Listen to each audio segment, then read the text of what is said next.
माझ्या लेकरांनो, चला आता मी निघतो. खूप काही सांगायचं होतं, पण मातीचा असल्यामुळे तुमच्याशी जिवंतासारखं बोलू शकत नाही. पण मी मनापासून काय सांगू इच्छितो ते समजा.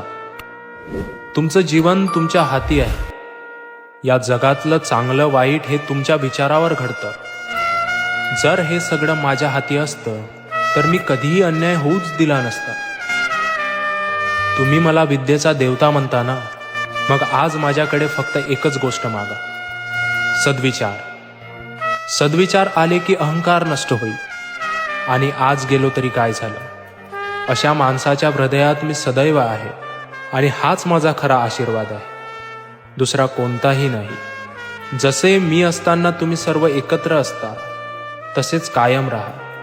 प्रत्येक जीव माझ्यामुळे आहे, म्हणून कोणालाही त्रास देऊ नका. तुमचे उंच विचारच सर्व काही ठीक करू शकतात, दुसरा कोणताही मार्ग नाही.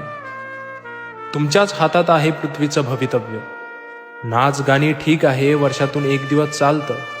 पोटासाठी माणूस काम करलच, पण तुम्ही काहीतरी असामान्य करण्यासाठीही काम करा. उच्च विचारच म्हणजे चांगले कर्म, आणि चांगलं कर्म म्हणजेच चांगलं जीवन. पुन्हा आणखी काय पाहिजे? लक्षात ठेवा, ही मूर्ती म्हणजे मी नाही, मी सर्वत्र आहे. मूर्ती विसर्जन म्हणजे मी गेलो असं समजू नये. पुन्हा सांगतो, मी सदैव अशा माणसाच्या हृदयात आहे जो निस्वार्थ अहंकार रहित आहे, सद्विचारांच्या मार्गावर आहे. लवकरच परत येईल. आणि लक्षात आहे ना मी काय सांगलं? चला निघतो आता. गुरुपूजिताय गुरुदेवाय